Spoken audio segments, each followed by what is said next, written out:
100 গ্রাম বেসন নিয়েছি, আর নিয়েছি 1 চামচ লবণ, 1 চামচ লঙ্কা গুঁড়ো, 1 চামচ হলুদ গুঁড়ো, আর 20-25টা ঝিঙে ফুল, 20-25টা ঝিঙে ফুল নিয়েছি। নিয়ে আর কালো জিরে নেবে অল্প করে। তো আমি কালো জিরে দিইনি, কারণ আমার স্টকে ছিল না, সেই কারণে। তো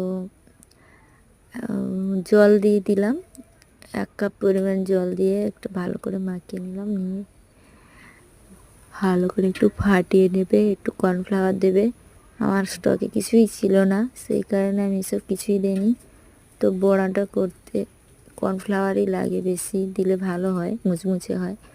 তো এটাও মুচমুচে হবে। দেখো এরকম 3-4টে করে নেবে, নিয়ে বড়াটা তৈরি করবে। তো হয়ে গেল আমার ঝিঙে ফুল বড়া রেসিপি। তোমাদের কেমন লেগেছে তোমরা সবাই কমেন্টে জানিও, কে কে শিখলে। আর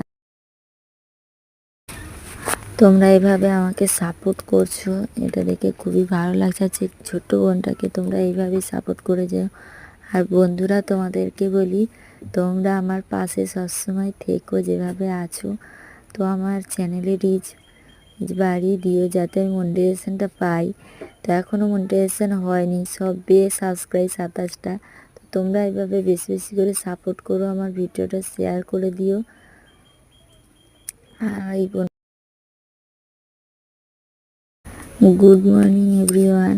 তো তোমাদের এইটা চায়ের সাথে খুবই ফেভারিট একটি রেসিপি। তো তোমরা চায়ের সাথে তো গরম ভাতের সাথেও খেতে পারো, এমনি বিকেলে মুড়ি চপ খেতে পারো। এটা খুবই একটি ভালো এবং টেস্টি রেসিপি। তো তোমরা ট্রাই করতে পারো এই ঝিঙে ফুল চপ রেসিপি। তো আমার ঝিঙে ফুল চপ রেসিপিটা কমপ্লিট হয়ে গেছে। তোমরা এইভাবেই সাপোর্ট করো। এবার তো এইভাবে সাবস্ক্রাইব করো, সাপোর্ট করো, পাশে থেকো, আমি তোমাদের পাশে আছি এইভাবে।